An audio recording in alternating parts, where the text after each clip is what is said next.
Beckham Samurai 1. Dalam Kemelut Revolusi. Episode 24. Nama saya Salma. Dahlan Jambek juga ikut tertawa. 4 orang kempetai yang ada dalam ruangan itu juga tertawa. Sebab mereka giliran piket setiap 24 jam. Dan mereka telah mulai piket sejak tadi pagi. Dan sore tadi ada yang mentraktir makan durian. Mereka membeli durian 15 buah.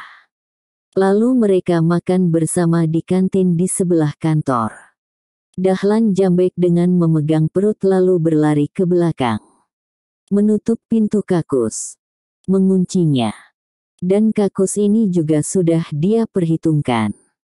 Kakus ini mempunyai jendela besar di belakangnya. Sekali hayun dia sudah membuka jendela. Kemudian terjun ke belakang. Berlari 4 langkah, tiba di pagar. Meloncati pagar itu. Duduk di baliknya. Dia bersiul menirukan bunyi burung malam. Terdengar sahutan. Dia bergegas tegak dan melangkah memasuki rumah itu dari belakang. 3 orang Gyugun yang tadi dia perintahkan untuk patroli menantinya di pintu. Dan mereka masuk. Kisah bagaimana si Sersan mati, sudah diuraikan terdahulu. Dahlan Jambek memberi kesempatan kepada Sersan itu untuk membela diri. Sebenarnya dia bisa saja membunuh Sersan itu tanpa perlawanan. Tapi sebagai seorang pejuang, seperti umumnya pejuang-pejuang Indonesia, dia tak mau membunuh lawan yang tak berdaya. Apalagi dia seorang perwira. Makanya dia memberi kesempatan kepada Sersan itu untuk membela diri. Sebenarnya bisa saja keadaan berbalik jadi berbahaya. Yaitu kalau si Sersan justru yang menang dalam perkelahian itu. Mungkin si Sersan bisa juga dibunuh oleh pejuang-pejuang yang ada dalam ruangan itu. Namun kalau sudah jatuh korban, apalagi korban itu seorang Dahlan Jambek, perwira Gyugun yang diandalkan untuk memimpin anggotanya kelak dalam revolusi, bukankah akan sia-sia jadinya? Namun Dahlan Jambek tetap pada sikap satrianya. Di samping juga dia punya keyakinan pada dirinya, dan terutama pada Tuhannya. Setelah Sersan itu mati, jejak perkelahian di ruangan belakang rumah itu dilenyapkan. Dan Dahlan Jambek kembali melompati jendela kakus. Kemudian pura-pura batuk dalam kakus. Pura-pura menyiramkan air. Lalu keluar dari kakus setelah yakin jejaknya tak ada di dinding. Dengan pura-pura melekatkan celana dan merapikan baju, dia membuka pintu. Masuk kembali ke ruangan di mana si Mayor tengah mendengarkan siaran radio yang dipancarkan oleh markas besar tentara Jepang. Dengan menarik nafas lega, dia duduk. Seperti orang yang baru saja lepas dari siksaan. Keluar semua. Mayor itu bertanya sambil tersenyum. Tidak. Ususku masih tinggal di dalam. Jawab Dahlan Jambek. Mayor itu dan keempat kempetai tertawa terkekeh. Waktu yang terpakai baginya untuk buang air, itu tidak lebih dari 10 menit. Benar-benar perhitungan seorang militer yang teliti. Dan ketika interogasi, seluruh prajurit dan sang mayor yang piket malam itu jadi saksi, bahwa dia tidak pernah keluar sesaat pun pada malam lenyapnya si Sersan. Dan kempetai tak pula pernah menyelidiki rumah kosong yang telah lama tak dihuni yang terletak persis di belakang markas mereka. Kehilafan-kehilafan kecil begini biasanya memang terjadi 1 dalam 1000 peristiwa penting di pihak kemiliteran. Dan kehilafan kecil itulah yang menyelamatkan Dahlan Jambek serta para Gyugun yang tugas di Bukit Tinggi malam itu dari pembantaian kempetai. Si bungsu membuka mata. Silau sekali. Tapi selain silau yang amat sangat, yang paling dia rasakan adalah lapar yang menusuk-nusuk perut. Lapar sekali. Dia kembali membuka mata. Sedikit demi sedikit. Dari balik bulu-bulu matanya dia mencoba melihat dan membiasakan dengan sinar terang. Dia tak tahu di mana dia. Tak tahu apa yang terjadi. Rasanya kini dia tengah berbaring. Tapi di mana? Berbaring. Kenapa bisa berbaring? Dia coba merekat kembali sisa-sisa ingatannya. Yaitu tentang situasi terakhir yang pernah dia alami. Terowongan rantai di kaki rantai di tangan rantai yang dicorkan dengan semen dicor ke lantai dicor ke langit-langit terowongan penyiksaan. Ah, bukankah dia disiksa oleh 3 orang serdadu Jepang yang sadisnya melebihi hewan? Kari basah.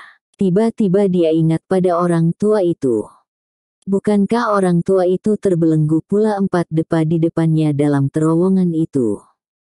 Di mana dia kini? Ingatan pada orang tua itu membuat dia membuka matanya lebar-lebar. Menoleh ke kiri. Tak ada. Menoleh ke kanan. Tak ada. Pak Kari. Dia memanggil perlahan. Tak ada sahutan.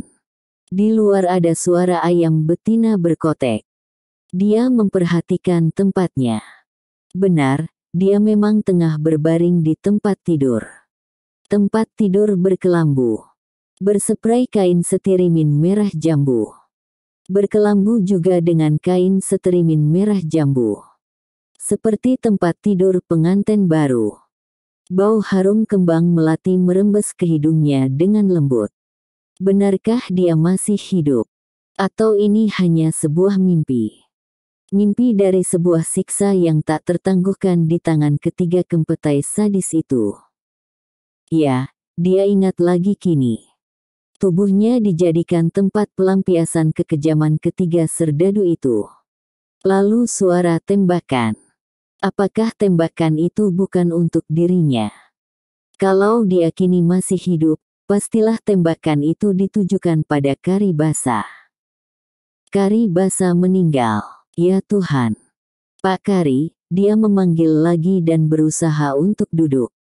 Tetaplah berbaring. Tiba-tiba suara mencegahnya. Lembut sekali. Rasa sakit di kepalanya karena berusaha bangkit itu lenyap ketika mendengar suara lembut itu. Mana Pak Kari? Tanyanya pada orang yang masih belum kelihatan wajahnya itu. Pak Kari. Suara itu menjawab. Ya Pak Kari, di mana dia dikuburkan? Tak ada jawaban. Tapi orang yang menjawab ucapannya itu kini kelihatan. Seorang gadis. Berwajah bundar. Bermata hitam. Berkulit kuning. Berambut hitam dengan mata yang bersinar lembut. Cantik adalah kata-kata yang tepat untuknya. Si bungsu mengerutkan kening. Siapakah gadis ini? Di mana saya? Tanyanya gugup. Gadis itu tersenyum. Senyumnya amat teduh. Matanya yang bersinar lembut menatap si bungsu dengan tatapan gemerlap. Udah berada di sini, jawabnya dengan masih tersenyum. Di sini. Di sini di mana? Di rumah kami. Siapa kalian? Maaf, saya maksudkan, saya rasa saya tak mengenal rumah ini. Juga orangnya. Kenapa saya bisa berada di sini?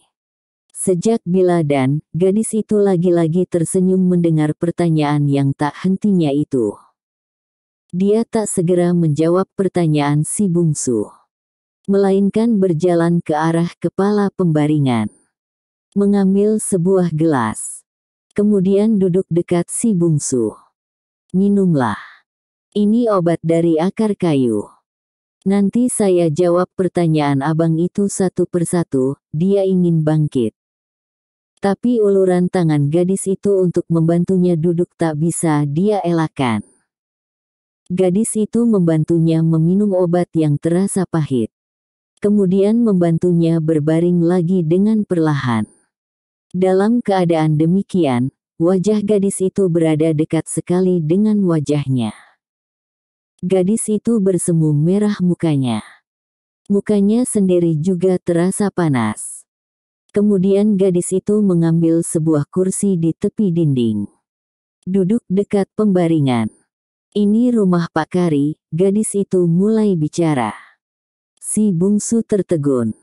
Rumah Pak Kari. Ya, Pak Kari Basa. Ya, Pak Kari Basa, yang tertangkap dan disiksa dalam terowongan Jepang itu. Iya.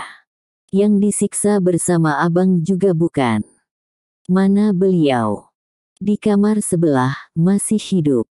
Insya Allah sampai saat ini masih, alhamdulillah, saya adalah anaknya.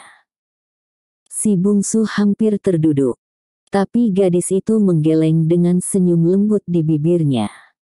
Kenapa harus kaget? Tetaplah berbaring. Sejak kapan saya berada di rumah ini? Sejak sebulan yang lalu, si bungsu kali ini benar-benar tertunduk. Matanya berkunang-kunang. Namun dia tatap gadis di depannya itu. Gadis itu menunduk. Malu, mukanya merah. Sebulan. Iya. Sudah sebulan udah di rumah ini, dan selama itu saya tak pernah sadar. Gadis itu mengangkat wajahnya. Menatap si bungsu. Lalu menggeleng. Si bungsu menjilat bibirnya yang terasa kering. Pernah. Tapi barangkali udah tak pernah bisa berpikir dengan baik. Sebab ketika mula pertama dibawa kemari, tubuh abang seperti baru keluar dari rumah jagal. Tersayat-sayat berlumur darah. Saya tak tahu bahwa ayah juga sama keadaan dengan abang. Hanya ayah dibawa ke tempat lain untuk dirawat. Ayah baru dibawa kemari sejak 15 hari yang lalu, si bungsu kembali berbaring. Sudah sebulan di rumah ini. Pakaiannya bersih. Siapa yang memakaikan pakaiannya? Selama itu dia pasti buang air. Nah, kalau dia tak sadar, siapa yang membereskan semua ini? Ada adik lelaki saya menukarkan pakaian abang sekali 3 hari. Saya hanya menyuapkan bubur untuk abang, suara gadis itu seperti menjawab kata hatinya. Dia melihat padanya. Dan gadis itu lagi-lagi menunduk. Terima kasih atas kebaikan kalian, katanya perlahan. Udah akan makan. Si bungsu tak segera menjawab. Dia merasakan perutnya kenyang. Aneh, tadi mula-mula sadar laparnya serasa tak tertahankan. Tapi kini perutnya terasa kenyang. Apakah itu karena obat yang barusan dia minum? Tidak, saya kenyang, jawabnya. Tapi sejak kemarin udah belum makan, terima kasih. Sebentar lagilah apakah Jepang tak pernah memeriksa rumah ini untuk mencari saya? Oh ya, siapa yang membawa saya kemari? Yang membawa udah kemari adalah pejuang-pejuang teman ayah. Teman datuk penghulu. Dan teman abang juga bukan. Si bungsu menggelang. Saya tak punya teman di kota ini Upik. Oh maaf, saya harus memanggilmu dengan sebutan apa? Gadis itu menunduk. Si bungsu menatapnya. Nama saya Salma, katanya perlahan. Salma. Ya, Salma, terima kasih atas bantuanmu pada saya selama di rumah ini. Nah, apakah Jepang tak pernah menggeledah di rumah ini? Tidak, adik ayah bekerja di bahagian penerangan pemerintahan Jepang. Rumah ini rumah tua kami. Sebelumnya saya, ayah dan yang lain-lain tak tinggal di sini. Rumah kami di Mandiangin. Tapi sejak malam itu, kami disuruh pindah kemari. Dan Jepang tak pernah mencurigai rumah ini, karena abang ditempatkan di bilik ini. Di bilik saya, bilikmu. Iya. Ini bilik saya. Dan Jepang itu sering main kartu di sini. Kamar tamu di sebelah kamar ini. Dan mereka tentu saja tak pernah menduga dalam bilik ini ada abang sebab selama mereka di ruang tamu, saya selalu di kamar ini. Dan saya juga tidur di kamar ini, si bungsu terbelalak. Gadis itu menunduk, mukanya merah. Malu dia. Iya. Saya tidur di sini. Di bawah dengan sebuah kasur cadangan, ayah yang menyuruh. Untungnya setiap mereka kemari udah tak pernah mengigau. Dan ayah dibawa kemari 2 hari setelah proklamasi kemerdekaan. Si bungsu terlonjak duduk. Proklamasi kemerdekaan. Iya. Oh iya. Saya lupa bahwa abang tak mengetahui hal ini.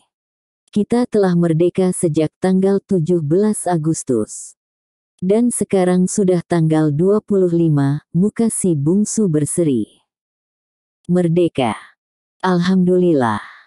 Tuhan Maha Besar. Bisiknya perlahan. Dan Salma melihat betapa di sudut mata anak muda itu kelihatan air menggenang. Kemudian diberbaring lagi perlahan. Akhirnya kita merdeka juga, bisiknya. Dan pikirannya berlari ke masa yang lalu. Ke kampung halamannya. Pada ayahnya. Ayahnya yang dulu mengorganisir sebuah organisasi melawan penjajahan. Dan ayahnya mati di tangan penjajah. Pikirannya melayang kepada ibunya. Pada kakaknya. Pada peristiwa berdarah dan pembakaran kampungnya oleh Jepang. Dan dia kembali tak sadar diri. Diperlukan waktu yang cukup panjang bagi si bungsu untuk sembuh secara sempurna di rumah itu. Dan dalam waktu yang panjang itu, Salma selalu merawatnya. Kari Basalah yang menyuruh antarkan anak muda itu ke rumahnya. Agar dirawat di sana. Dia sangat merasa kasihan pada anak muda tersebut. Salma, anak gadisnya kebetulan adalah murid Diniyah Putri Padang Panjang. Dia dipanggil untuk pulang sejak Jepang setahun menjajah.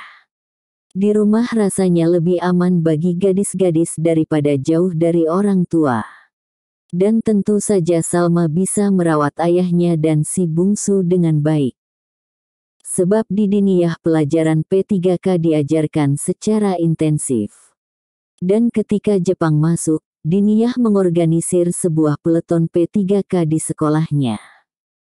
Membantu pejuang-pejuang yang terluka.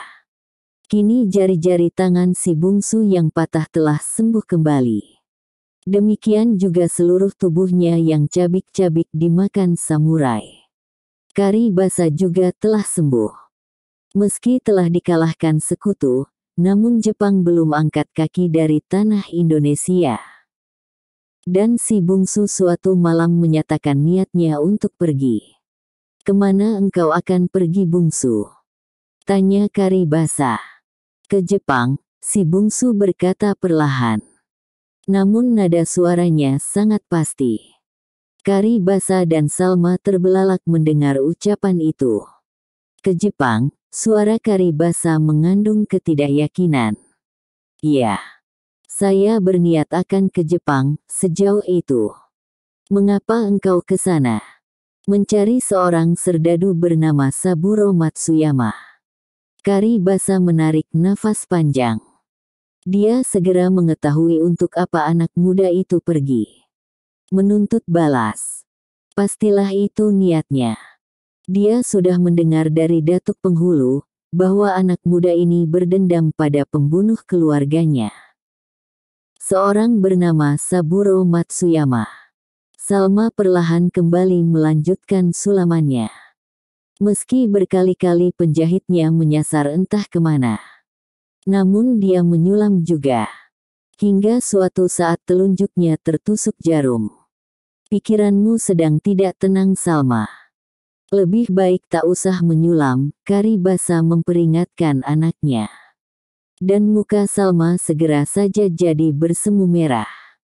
Dan saat itu seorang lelaki masuk. Salma segera beranjak ke belakang begitu lelaki itu masuk. Lelaki itu seorang kurir. Alhamdulillah, Pak Kari ada di rumah. Saya sudah kemana-mana, katanya sambil menyalami Kari Basa dan si bungsu. Saya di sini selalu, jawab Kari Basa sambil memperhatikan lelaki itu. Dia dapat membaca ada sesuatu yang penting di bawah lelaki tersebut. Si bungsu juga melihat hal itu. Barangkali sesuatu yang rahasia. Makanya, dia juga berniat untuk menghindar, agar kedua orang itu bebas bicara. Namun Karibasa mencegahnya. Tak ada yang tak boleh kau ketahui bungsu. Duduklah. Nah, Husin sampaikan apa yang terjadi. Malam tadi terjadi lagi bentrokan antara pejuang-pejuang kita dengan tentara Jepang di Sungai Buluh, lalu. Seharusnya kita berhasil mendapatkan belasan pucuk bedil. Tapi keburu datang pasukan Akiyama. Pejuang-pejuang kita mereka pukul mundur. Di pihak kita 2 orang luka-luka. Tak parah. Tapi lenyapnya harapan untuk memiliki bedil itu membuat pimpinan merasa tak sedap hati, lagi-lagi Akiyama, Karibasa bergumam. Iya. Dengan itu sudah 4 kali dia menggagalkan sergapan kita, bagaimana dengan perundingan-perundingan resmi? Saya tak tahu dengan pasti. Itu permainan tingkat atas, mereka sama-sama terdiam. Saat itu saat-saat setelah hari proklamasi adalah saat-saat transisi di seluruh Indonesia. Jepang telah bertekuk lutut pada sekutu. Bom atom telah dijatuhkan di Nagasaki dan Hiroshima. Meski Indonesia telah memproklamirkan kemerdekaannya, namun tak berarti segala sesuatu berjalan lancar dan mudah. Jepang ternyata tak mau begitu saja menyerahkan pemerintahan pada bangsa Indonesia. Mereka juga tak mau begitu saja menyerahkan persenjataan mereka pada pejuang-pejuang Indonesia. Ada 2 hal yang menyebabkan mereka tak mau segera menyerahkan kekuasaan ataupun persenjataannya pada bangsa Indonesia. Pertama, mereka menyerah pada sekutu, bukan pada bangsa Indonesia. Karena itu, menurut peraturan maka pada tentara sekutulah persenjataan mereka harus diserahkan.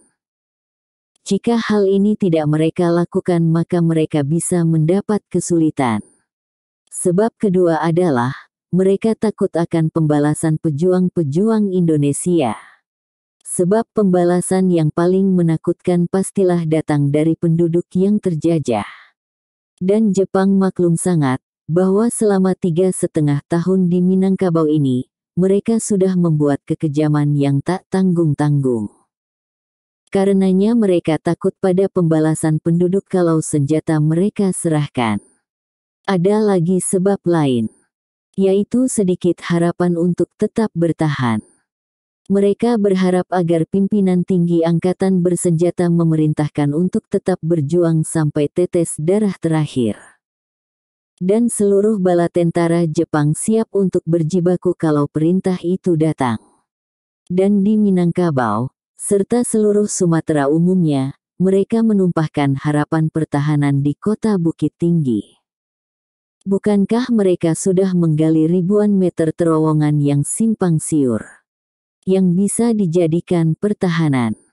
Bukankah mereka telah mengisi terowongan itu dengan bahan makanan dan amunisi yang cukup untuk bertahan bagi 1 resimen pasukan selama 2 tahun? Kini hanya soal perintah tetap bertempur. Itulah yang mereka tunggu. Dan karena itu, mereka tetap mempertahankan senjata mereka.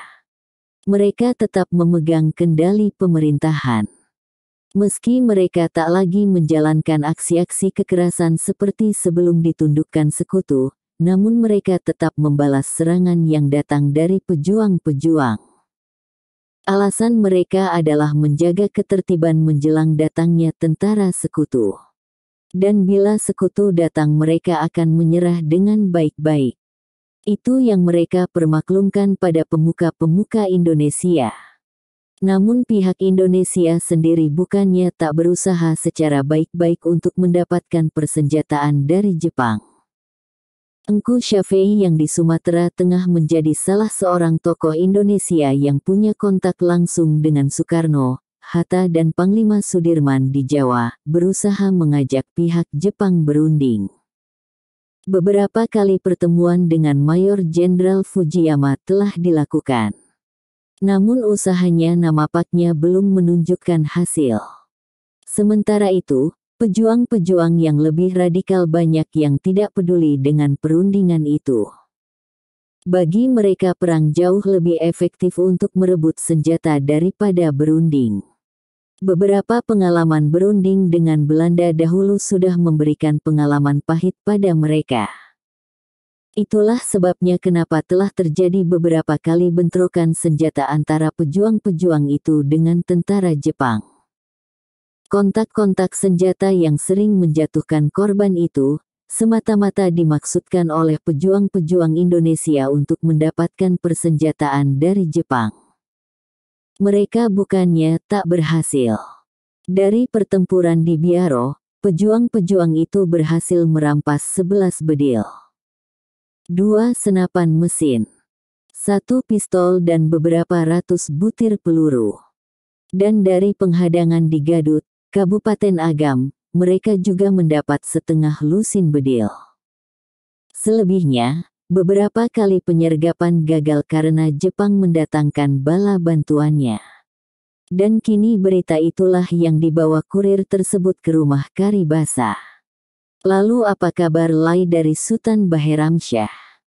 Karibasa bertanya. Dia menyampaikan akan ada rapat malam ini, di tempat biasa. Baiklah, saya akan ke sana. Kurir itu pergi. Kini kembali mereka tinggal berdua. Karibasa dan si bungsu. Akiyama lagi, Karibasa mendesis perlahan. Siapa dia? Si bungsu bertanya. Karibasa menatapnya.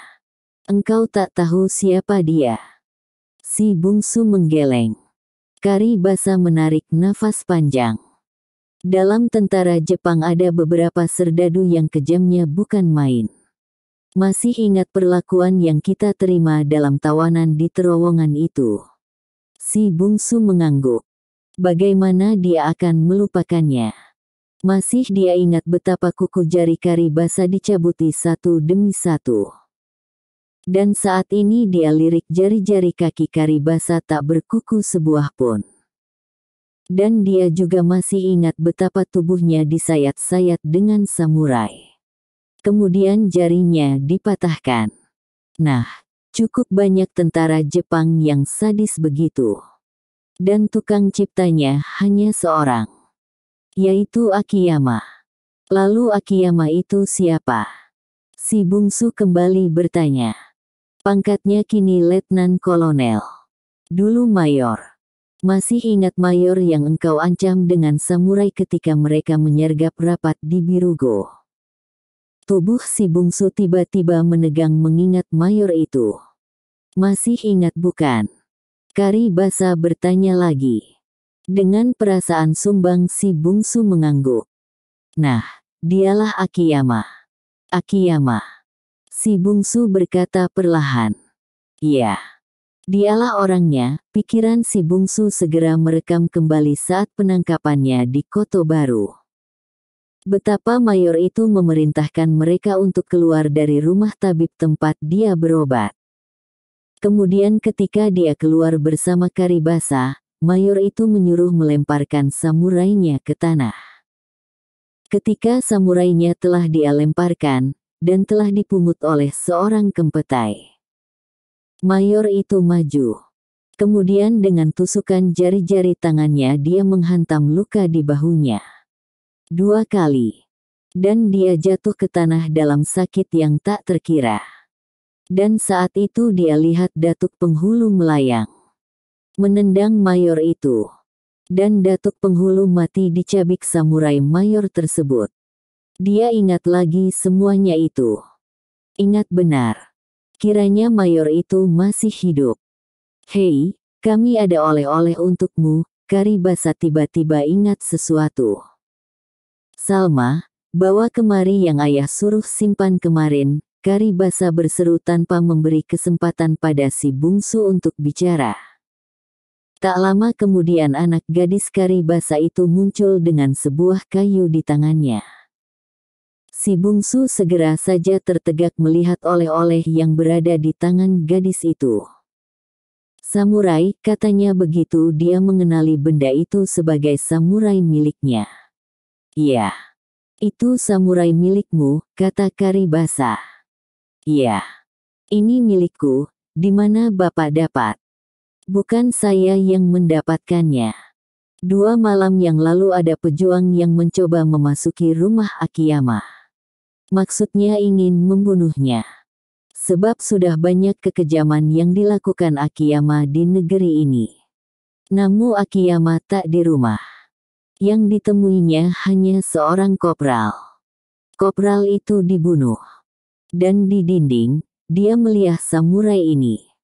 Dia segera mengenalinya sebagai samurai milikmu. Karena dia ikut dalam penjagaan rapat di Birugo yang digerebek Jepang itu. Dia melihat engkau yang memakai samurai ini. Dia ambil, dan dia berikan kepada kami. Ah, terima kasih. Terima kasih, si bungsu menerima dan mencabut samurainya. Melihat matanya. Menjamahnya dengan ibu jari. Kemudian tanpa dia sadari matanya terpejam. Dan tiba-tiba tangannya berkelabat. Amat cepat, dan samurai itu masuk kembali ke sarangnya. Dan di meja, seekor lalat mati dengan tubuh terbelah 2. Karibasa menatap pada anaknya. Salma tegak terpaku melihat kecepatan anak muda itu. Bersambung ke episode 26.